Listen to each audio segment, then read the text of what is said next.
اذا الشمس كورت جب سورج لپیٹ لیا جائے گا، واذا النجوم انكدرت اور جب تارے بے نور ہو جائیں گے، واذا الجبال سيرت اور جب پہاڑ چلائے جائیں گے، واذا العشار عطلت اور جب بیانے والی اونٹنیاں بیکار ہو جائیں گی، واذا الوحوش حشرت اور جب وحشی جانور جمع کیے جائیں گے، واذا البحار سجرت اور جب دریا آگ ہو جائیں گے، واذا النفوس زوجت اور جب روحیں بدنوں سے ملا دی جائیں گی، واذا الموءودة سئلت اور جب اس لڑکی سے جو زندہ دفنا دی گئی ہو پوچھا جائے گا، بأي ذنب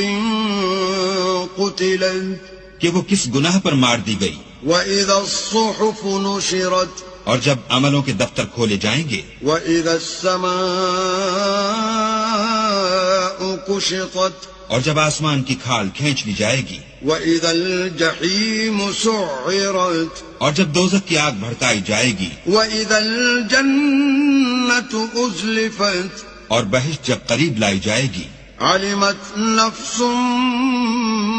ما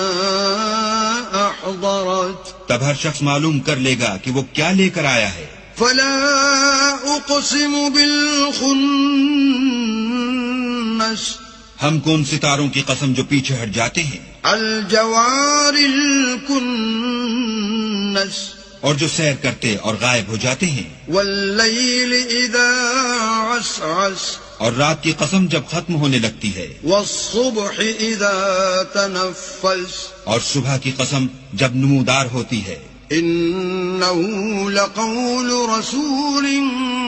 کریم کہ بے شک یہ قرآن فرشتہ عالی مقام کی زبان کا پیغام ہے، ذی قوت عند ذی العرش مکین جو صاحب قوت مالک عرش کے ہاں اونچے درجے والا، مطاع ثم امین سردار اور امانت دار ہے۔ وما صاحبكم بمجنون اور مکے والو تمہارے رفیق یعنی محمد صلی اللہ علیہ وآلہ وسلم دیوانے نہیں ہیں، وَلَقَدْ رَآهُ بِالْأُفُقِ الْمُبِينِ بے شک انہوں نے اس فرشتے کو آسمان کے کھلے یعنی شرقی کنارے پر دیکھا ہے۔